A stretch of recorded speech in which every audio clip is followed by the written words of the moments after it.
Hello YouTubers, Alaska Prepper here. Ladies and gentlemen, I have to tell you a story, because I like to tell stories. Here a while back, I saw a gray man from Gray Man Prepping. If you haven't checked out his channel, go check it out. Not only is he a really good friend of mine, but he does awesome reviews on his prepping channel. Anyways, I was watching him do a review on an electric kettle. It's like a prepper electric kettle that will heat up water.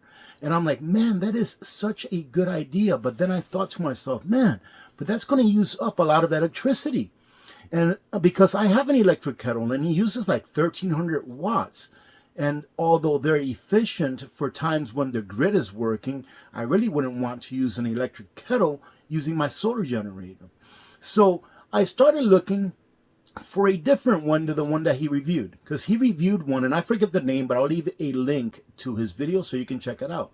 The one that he reviewed was 500 watts of energy usage, and I was like, well, 500 watts is not terrible, but let's see if there's something out there that uses less wattage that will still do the job necessary in order to heat up water enough for you to rehydrate your foods, let's say, or for you to get water that's potable.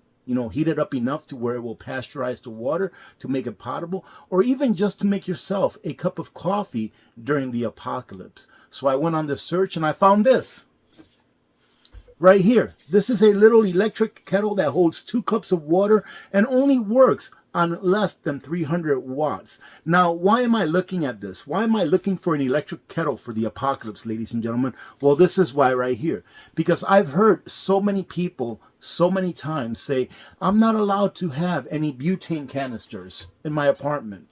I'm not allowed to have any propane canisters in my apartment, or I'm afraid of propane canisters in my house or apartment, or etc., right? And I'm like, well, this just takes electricity, and it doesn't take that much electricity, but how does it work? Well, today, ladies and gentlemen, I'm going to go ahead and do a duo review. I'm going to go ahead and review this little electric kettle right here, along with the ITEL, I believe it's pronounced, let's see.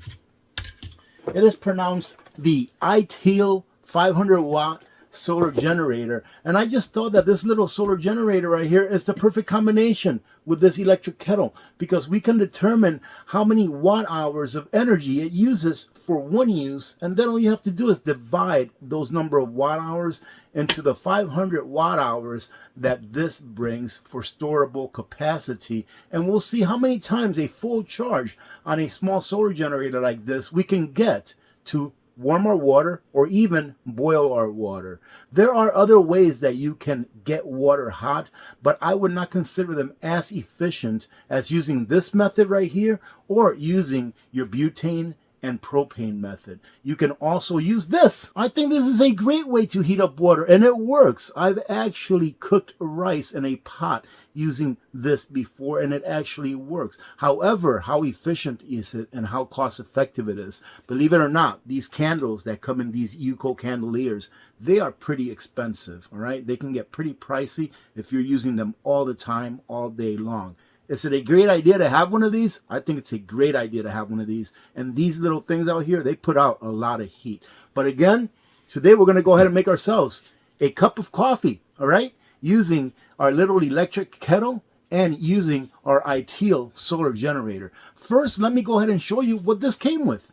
This is a very simple unit, and it came with the unit, of course, the electric kettle. It also came with an AC wire, all right, so you can go ahead and hook it up to your AC, and a little pouch like this. Let's see, does this have a name? I couldn't even see a name on the box.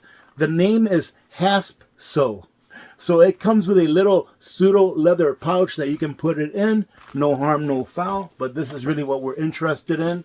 And as you can see in here, it's all stainless steel, and it'll hold up to 2 cups of water. And that's what we're going to put in there today, 2 cups of water.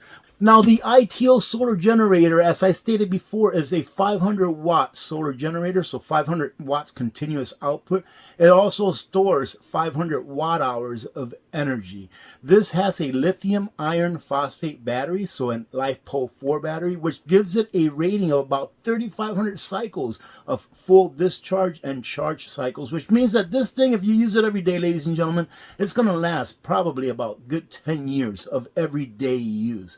Now, let me go ahead and tell you all before you click off. If you live in Fairbanks, make sure that you attend tomorrow's live stream because I'm going to be giving this away to one of you that lives in Fairbanks, right? The ITO solar generator also comes with this nice little nifty pouch. You've probably already seen the charging block that it comes with. It does have an input capacity if you're charging it with your AC outlet of about 150 watts or so. My experience has been about 115, 120 watts max that has been inputting off of your AC outlet.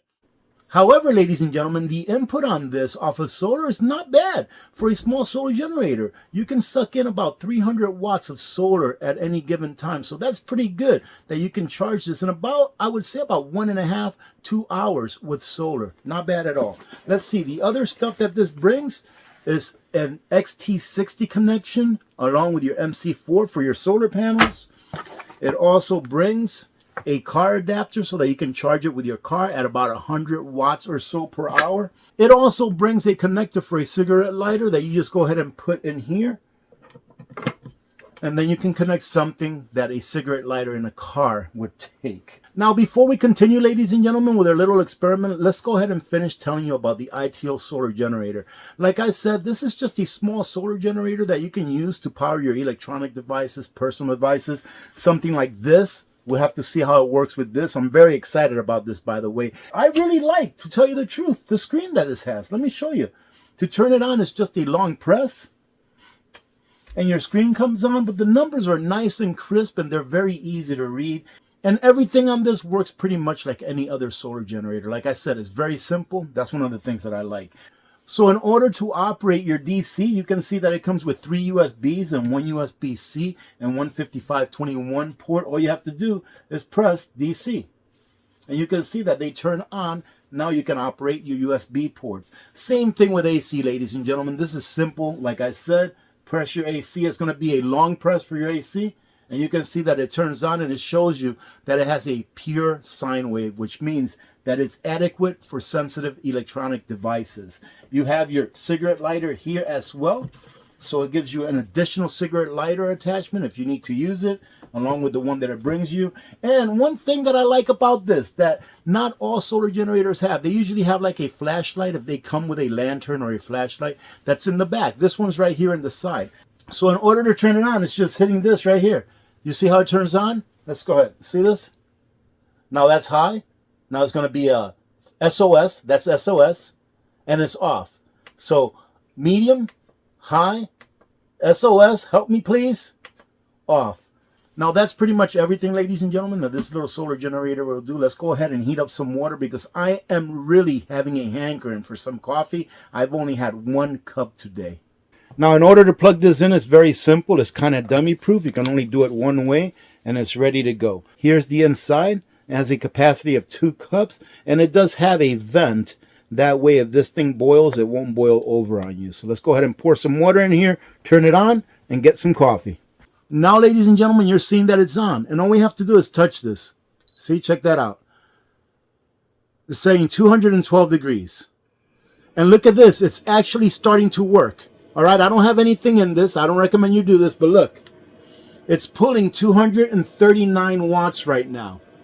So we're going to go ahead and turn it off. All right, we've turned it off. We're going to go ahead and put water in it.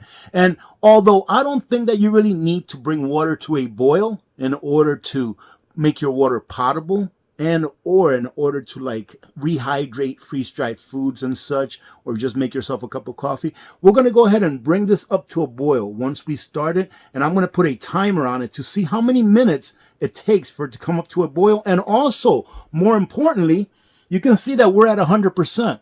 We're going to see how many watt hours it takes to bring up 2 cups of water to a boil. That way it'll let you know how many cycles of water heating this ITO solar generator can do, being that it's 500 watt hours. So let's go ahead and put some water in here and get it started. Now, I'm not sure if you can see it from there, but there is a line here that says max. So you don't want to fill it past that line. I guess we can go ahead and add a few seconds to that, maybe 20 or 30 seconds. But take a look right here. It actually has a thermometer that tells you how hot the water inside is as it's warming up. So right now it's showing it's at 106 degrees. We're going to let this here and let this stay until it hits boiling. Let's go ahead and put it on top of this. Hopefully you can see both of these pretty good right here.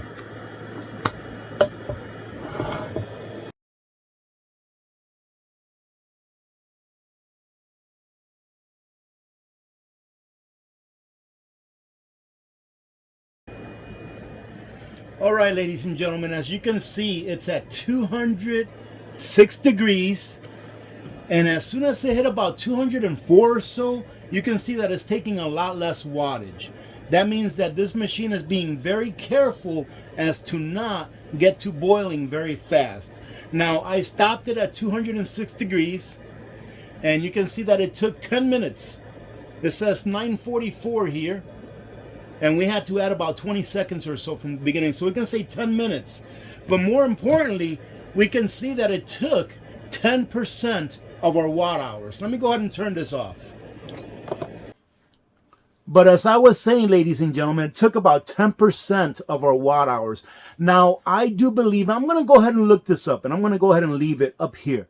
So I believe that at about 170 degrees Fahrenheit, whatever water you put in here, whether it be mercury or so, it would be safe to drink because any pathogens or live critters in it should have died off. However, do your own research, ladies and gentlemen. That is why you research, so that you can live with the consequences of the decisions that you make. But if you can bring it up to as close as boiling as you can, just as good. Let's see what this looks like. Let's see how it works when opening it. There's no instructions that say that you have to open a relief valve or anything like that. This here is just a little handle that you can carry it with. So let's open it up nice and slow. I don't want this thing to blow up in my face. There we go, and it worked. And it definitely does, look at that, it definitely does have steam coming out of there. So now let's go ahead and make me a coffee and see if this is actually hot. This should be hot enough to where I just can't drink it for a while because it's close to boiling. My coffee, the perfect temperature for my coffee is about 144 degrees is how hot I get my water to make my coffee. So let's go ahead and make us, and of course, you know that I'm going to have to go ahead and plug in Nutrient Survival, which is the very best coffee that there is out there in the spray-dried coffee form. This is awesome. And not only that, ladies and gentlemen, look at that. Look at all those nutrients, vitamins, everything pretty much that you need, right? This is great stuff, and that's why I drink it. So let's go ahead and put one packet in there.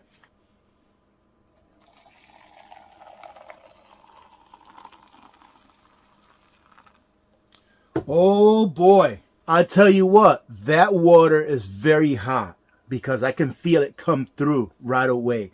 Man, that is some hot water. You can see this is a really big cup because it's 16 ounces of water in there, but look at how much room there's left. Let's go ahead and have some coffee together, ladies and gentlemen. I got to go get my cream, though. All right, ladies and gentlemen, so what can I say? I think that this is a great idea. So we know that with about 500 watt hours, which is what we get from our ITEL solar generator, we're going to be able to heat up 2 cups of water 10 times. Now, if you have a solar panel and you're able to get at least good 3 hours of solar or so per day, it'll be very easy to go ahead and fill this thing up and know that you'll be able to heat up water every day with 1 charge of this, enough so that you can go ahead and eat and drink. And make sure that you're drinking safe water if you don't have any filtration by pasteurizing your water using this little electric kettle. This is a great option, in my opinion, for those of you that have told me in the past, hey, I'm not allowed to have butane canisters in my apartment. My landlord won't let me have propane canisters or a burning stove, you know, a gas burning stove. Great option for that, a very safe option, and I mean, how much easier can it be to control than just by pushing one button with your finger and that's it. And again, with the ITEL solar generator, ladies and gentlemen, let me go ahead so you can take a look at it, right? Because I do want to say thank you to ITEL for sending me this and allowing me to give it away to someone in Fairbanks that does not have one. Right now, ITEL is giving 55% off the original price of this solar generator, which brings the price down to about $244, $247. Not a bad deal for a 500 watt hour solar generator. Comes in at roughly about 50 cents per watt hour. And obviously, ladies and gentlemen, you're not going to be running your house with this solar generator, but you can do little things such as heat up some water and also go ahead and power up your sensitive devices, i.e. your phones, your tablets, etc. I know people are going to ask me, do you have the link for this? I'll go ahead and leave the link for this and the ITO solar generator on a pinned comment down below and on the description of the video. Having said that, ladies and gentlemen, God bless every one of you. God bless America. I'm Alaska Prepper. I am out.